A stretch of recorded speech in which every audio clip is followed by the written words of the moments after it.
Okay, सो आज हम discuss करेंगे एक दूसरा फाइलम जिसका नाम है बेटा प्लेटी हेलमिंथीस। ठीक है, प्लेटी हेलमिंथीस। ठीक है, ये प्लेटी और हेलमिंथीस, देखिए प्लेटी वर्ड बना है फ्लैट से, और हेलमिंथीस का मतलब होता है बेटा वार्म। यानी एक बात तो मुझे समझ में आ गई इतना समझते ही कि प्लेटी हेलमिंथीज ये जो वर्ड है ये क्या है, फ्लैट। ये ऑर्गेनिज्म कैसे होंगे दिखने में, फ्लैट वॉर्म जैसे। कैसे होंगे, फ्लैट, है ना। यानी कि प्लेटी इनको हम और क्या कहते हैं, इट्स ऑल्सो नोन एज क्या भाई, फ्लैट वॉर्म। फ्लैट वॉर्म मतलब इनके स्ट्रक्चर के बेसिस पे। ठीक है, उतारते चलिए, वेट मत करिए कि फिर उतारेंगे फिर करेंगे, उतारते ही चलिए। मैं साइड में हटती जाऊंगी, आप लोग कंप्लेन करते हैं, मैं साइड में हटती चली जाऊंगी।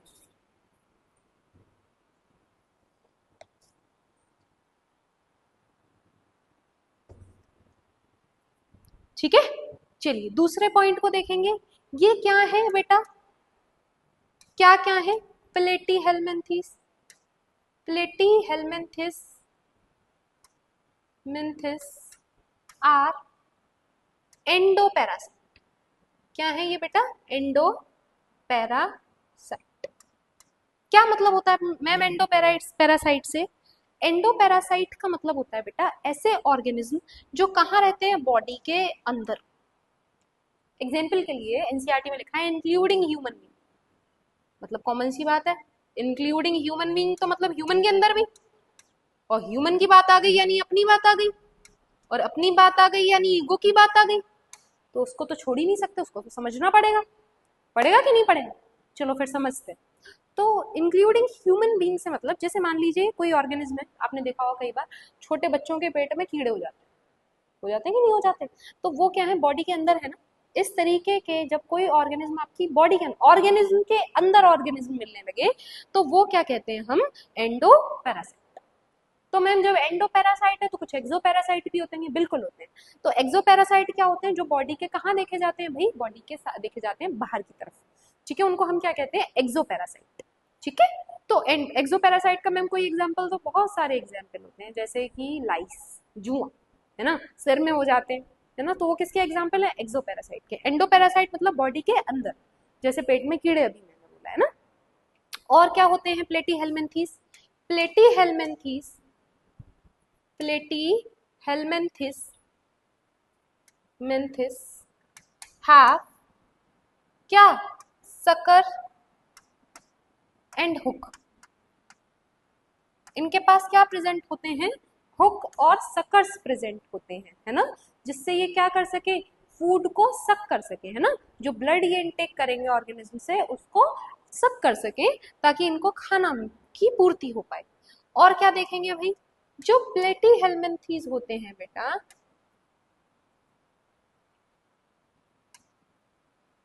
Have high regeneration capacity. कैसी कैपेसिटी होती है बेटा इनकी, हाई रीजनरेशन कैपेसिटी। यानी इनके पास रीजनरेट करने की बहुत कैपेसिटी होती है। रीजनरेट मतलब मान लीजिए मेरे पास कोई ऑर्गेनिज्म है, यही आगे जब रीजनरेशन करेगा तो अपने ही जैसे दूसरी बॉडी बनाए, मान लीजिए इस ऑर्गेनिज्म से। और जैसे मान लीजिए इस ऑर्गेनिज्म को रीजनरेट करना है, जैसे ये है ऑर्गेनिज्म, और जब ये रीजनरेशन करेगा तो आगे अपनी ही जैसी और बॉडी बनाएगा। तो मैम ये भी हमारे अंदर भी तो होता है, लेकिन अगेन इसने जब रीजनरेशन किया तो कितनी बॉडी बनाई, दो। अब इन दोनों बॉडियों ने रीजनरेशन किया तो ये दोनों ही बॉडी कितनी बनाएंगे, चार। बात समझ पा रहे, नहीं समझ पा रहे, इस कैपेसिटी को हम क्या कह देते हैं, रीजनरेशन कैपेसिटी। और आगे बढ़ेंगे तो क्या देखेंगे, जो आपके प्लेटी हेलमिंथीज होते हैं, क्या होते हैं, प्लेटी हेलमिंथीज होते हैं, have specific cell like structure। Specific कैसे स्ट्रक्चर बेटा, सेल लाइक क्या स्ट्रक्चर प्रेजेंट होते हैं इनके पास। कौन सी सेल है इनकी सबसे स्पेसिफिक, इनके पास होती है बेटा फ्लेम सेल। हाईलाइट कर लीजिएगा इसको बहुत ध्यान से और बिल्कुल ध्यान रखिएगा। कैसी सेल है इनके पास? ये फ्लेम सेल।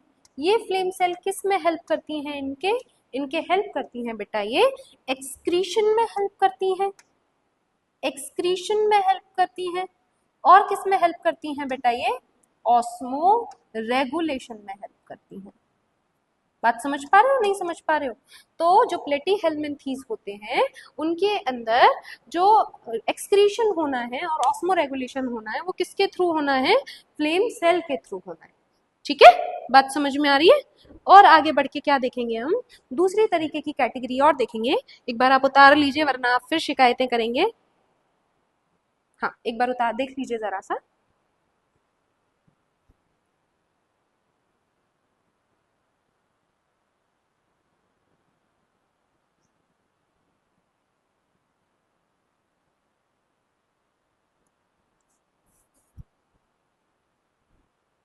हो गया बेटा? चलिए, तो और आगे बढ़ेंगे हम। तो हम क्या देखेंगे बेटा कि इनका जो फर्टिलाइजेशन होता है वो फर्टिलाइजेशन कहाँ होता है बेटा? इंटरनल होता है। जो इनका डेवलपमेंट है बेटा वो डेवलपमेंट क्या होता है इनका बेटा? इनडायरेक्ट। बात समझ पा रहे नहीं समझ पा रहे? फर्टिलाइजेशन इंटरनल और एक्सटर्नल से मतलब मान लीजिए किसी ऑर्गेनिज्म का फर्टिलाइजेशन उसकी बॉडी के अंदर होता है तो इस कंडीशन को हम क्या कहते हैं? Internal fertilization. तो मैम फर्टिलाइजेशन बाहर भी होता है? जी होता है। जैसे मैम फ्रॉग फ्रॉग अपनी फीमेल फ्रॉग जो होती है अपने एग बाहर देती है, मेल भी अपने स्पर्म बाहर रिलीज करते हैं, है ना? तो वहीं क्या होता है? ज़ाइगोट फॉर्म होता है। कहाँ? पानी में। और यहाँ क्या होता है? फर्टिलाइजेशन बॉडी के अंदर होता है। तो इस तरीके के फर्टिलाइजेशन को हम क्या कहते हैं? इंटरनल फर्टिलाइजेशन कहते हैं। डेवलपमेंट कैसा है इसका? इनडायरेक्ट। इनडायरेक्ट डेवलपमेंट से क्या मतलब होता है? जैसे मान लीजिए ये मेरे पास कौन है? एक प्लेटीहेल्मिन्थीज है, हमें नहीं पता कौन सा प्लेटीहेल्मिन्थीज है, बस है कोई। तो जब ये रिप्रोडक्शन करेगा तो फिर क्या करेगा बेटा? तो इसने क्या करना है? मान लीजिए इसने लार्वा बनाए और ये लार्वा फिर वापस जाके अडल्ट में चेंज हुआ और इस अडल्ट ने जब रिप्रोडक्शन किया तो एक नया प्लेटीहेल्मिन्थीज बनाया। बात समझ रहे हो? तो देख रहे हो कितनी दो स्टेज बीच में स्पेसिफिक स्टेज आ रही। तो इस तरीके का डेवलपमेंट क्या कहलाता है? इनडायरेक्ट डेवलपमेंट कहलाता है। लेकिन यदि यही डायरेक्ट डेवलपमेंट में हो तो डायरेक्ट डेवलपमेंट में क्या होता है मेरा बेटा? डायरेक्ट डेवलपमेंट के अंदर डायरेक्ट डेवलपमेंट के अंदर होता ये है बेटा कि सीधा ऑर्गेन, जैसे मान लीजिए ऑर्गेनिज्म है कोई और वो ऑर्गेनिज्म क्या डिलीवर करेगा बेटा? सीधा न्यू ऑर्गेनिज्म को ही डिलीवर करेगा। तो ये कंडीशन किसकी कंडीशन कहलाती है? डायरेक्ट डेवलपमेंट की कंडीशन। देख रहे हो यहाँ क्या है? स्पेसिफिक स्टेज है। देख रहे हो यहाँ कोई स्पेसिफिक स्टेज नहीं, ऑर्गेनिज्म से ही क्या बन रहा है? ऑर्गेनिज्म बन रहा है। कहाँ होता है मैम? ये ह्यूमन में होता है। ध्यान करो तुम अपनी मम्मा के वूम से, अपनी मम्मा की बॉडी से बाहर आए थे तो किस फॉर्म में बाहर आए थे? नन्हे मुन्ने बच्चे की फॉर्म में बाहर आए थे। जबकि यहाँ क्या तुमने क्या देखा होगा? बर्ड्स में एग देती हैं, है ना? एग से बेबी बाहर आता है। जबकि और किस कैटेगरी में तुम देख लो, जैसे तुमने तितली को देखा हो, है ना? तितली रानी बड़ी सयानी, उसमें क्या होता है कि तितली या बटरफ्लाई क्या देती है? एग देती है ना? जो लार्वा में बनता है फिर क्या बनता है? कैटरपिलर बनता है, फिर वो क्या बनता है? ककून बनता है। वही ककून से क्या बनती है? दूसरी प्यारी सी बटरफ्लाई तितली रानी बड़ी सयानी बनती है। जबकि ह्यूमन की बॉडी में क्या होता है? सिर्फ बच्चे से बच्चे का जन्म होता है, बड़े बच्चे से छोटे बच्चे का जन्म होता है। बात समझ पा रहे हो? क्लियर हो पा रही है दोनों चीजें क्या कह रही हूँ मैं आप लोगों से? और आगे जरा सा देख लें तो क्या देख लेंगे कि जो आपके प्लेटीहेल्मिन्थीज होते हैं, मैं क्या कह रही हूँ आपसे, जो आपके प्लेटीहेल्मिन्थीज होते हैं they are parasitic. Parasitic parasitic मतलब क्या है भाई? Disease causing. यानी भाई डिसीज कॉज करने में बड़े होशियार हैं। जब बीमारियां कॉज करेंगे तो बड़ा अच्छा लगता है इनको, तो इनसे बच के रहने की जरूरत है ना? तो कहाँ मिलते हैं? Contaminated contaminated soil and water. कहाँ मिलते हैं बेटा? कंटामिनेटेड सॉइल और वाटर में देखने के लिए मिलते हैं। एग्जाम्पल में क्या याद रख लोगे?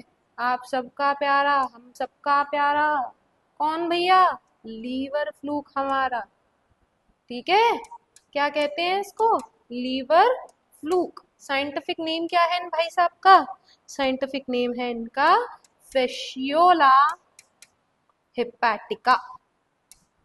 फिशियोला क्या भैया जी? हिपैटिका। ठीक है, क्लियर आ रही है ये सारी बातें समझ में आपको? तो ध्यान रखिएगा, ये आज हमने एक फाइलम और पूरा कर लिया, आगे फिर बढ़ेंगे और मिलेंगे अगली क्लास में आपसे।